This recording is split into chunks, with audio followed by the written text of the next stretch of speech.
Hi hello నమస్తే welcome back to my channel MMB Telugu channel. Hello my dear lovely family members and friends. ఈరోజు మనం నా హృదయమా నీవెక్కడ part 3లోకి వచ్చేసాము. ఇంకా అక్క రా కేక్ కట్ చేద్దు అనేసి అనిద్ది వాళ్ళ కంగారుని కప్పిపుచ్చుకుంటూ. సరే అని సత్య కూడా ఇంకేం మాట్లాడకుండా వెళ్ళి కేక్ కట్ చేసి వాళ్ళిద్దరికీ తినిపించిద్ది. వాళ్ళిద్దరు కూడా ఆమెకి తినిపిస్తారు. సత్యకి ఇది చాలా సంతోషం వేసిన రోజు. ఈ రోజుని ఆమె అస్సలు ఎక్స్పెక్ట్ చేయలేదు. దక్ష అలా మారి తనని ఎంతో ప్రేమగా చూసుకుంటుందని, దక్ష అండ్ ప్రేమ్ ఇద్దరు కలిసి తనకి సర్ప్రైజ్ ఇస్తారని ఆమె ఎప్పుడూ ఊహించి కూడా ఉండదు. ఈ రోజుని ఎప్పటికీ మర్చిపోకూడదు, ఇది ఎప్పటికీ గుర్తుండిపోయే రోజుని అని అనుకుంది. నిజమే, ఈరోజు తన జీవితంలో ఎప్పటికీ గుర్తుండి తన జీవితాన్నే మార్చేయబోతుంది అని పాపం ఆ పిచ్చి తల్లికి తెలియదు ఆ క్షణంలో. నిజమే కదా, మరుక్షణం ఏం జరుగుతుందో ఎవరికీ తెలియదు కదా. అలానే సత్యకి తెలియదు. తనకి ఆ సంతోషంలో కన్నీళ్ళు ఆగటం లేదు. అది చూసి అక్క ఇప్పుడు ఎందుకు ఏడుస్తున్నావు అని అంటూ తన భుజం మీద చెయ్యి వేసి జాలిగా చూస్తున్నట్టు చూస్తుంది.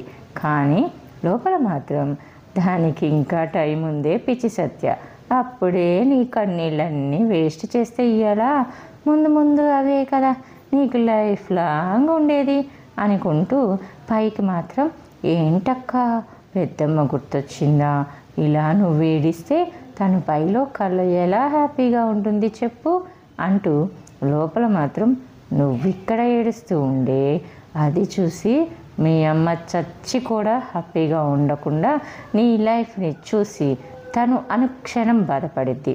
తనని నేను చూడలేదు కానీ నిన్ను చూస్తూ ఉంటా కదా అని అనుకుంటూ ఉండేది. ఇంకా మళ్ళీ మాట్లాడుతూ అక్క నువ్వు ఇలా ఏడవకు అంటూ ఏంటి ప్రేమ్ పార్టీ అన్నా ఒట్టి కేక్ కటింగేనా అని అంది. అందుకు ప్రేమ్ లేదు దక్ష 1 minute అంటూ బయటికి వెళ్ళి ఒక 5 minutesలో ఒక సర్వర్ తోటి వస్తాడు. వెంటనే సర్వర్ వచ్చి అక్కడ డ్రింక్స్ అండ్ స్నాక్స్ ఫుడ్ అక్కడ పెట్టేసి వెళ్తాడు. అది చూసిన సత్య డ్రింక్స్ ఎందుకు ఇప్పుడు అని అంది. దానికి దక్ష ఈ ఒక్క రోజుకి ఏం కాదక్క అంటూ 3 గ్లాసుల్లో డ్రింక్ పోసింది.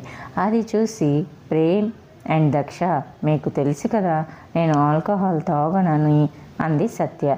అందుకు దక్ష అయ్యో అక్క ఈ ఒక్క రోజుకి ఏం కాదులే, ఈ రోజు నుండి అలవాటు చేసుకోపోని అని అంది నవ్వుతూ. అప్పుడే ప్రేమ్ కూడా సత్య డైలీ వద్దులే మా కోసం ఈ ఒక్కరోజు తాగొచ్చు కదా అని అన్నాడు ఇన్నోసెంట్గా ఫేస్ పెట్టి. అందుకు సత్య వద్దు ప్రేమ్ నాకు అలవాట్లేదు అండ్ ఇష్టం కూడా లేదు అంది. ప్రేమ్ ఏదో చెప్పబోతుంటే సత్య చూడకుండా ప్రేమ్కి దక్ష సైగ చేసింది. సరే నిన్ను ఇబ్బంది పెట్టంలే, మేం డ్రింక్ చేస్తాం, నీకు అభ్యంతరం లేదుగా అన్నాడు. అందుకు సత్య లేదు అని అంది. సరే మేం డ్రింక్స్ చేస్తుంటే నువ్వు అలా ఏం తాగకుండా ఉండటం ఏం బాలేదు బంగారం, నీకోసం నీకు ఇష్టమైన గ్రేప్ జ్యూస్ తెస్తాను ఉండు అంటూ బయటికి వెళ్ళి గ్రేప్ జ్యూస్తో తిరిగి వచ్చి సత్యకిచ్చి తనకి ఎదురుగా కూర్చున్నాడు. ఇక ముగ్గురు చీర్స్ అని చెప్పుకున్నారు. దక్ష ప్రేమ్ సత్య కూడా గ్రేప్ జ్యూస్ గ్లాస్తో చీర్స్ చెప్పింది. ముగ్గురు మాట్లాడుకుంటూ డ్రింక్ చేస్తున్నారు. సత్య గ్లాస్ ఫినిష్ అయ్యేసరికి తనకి కళ్ళు మూతలు పడుతున్నట్లు అంతా మసకగా అయిపోతున్నట్టు అయింది. ప్రేమ్ దక్ష సత్యని గమనిస్తూ ఉన్నారు. తను కంప్లీట్గా స్పృహలో లేదు అనుకున్నాక ఇద్దరు హైఫై ఇచ్చుకున్నారు. అప్పటికి వాళ్ళు వచ్చి 2 hours అయింది.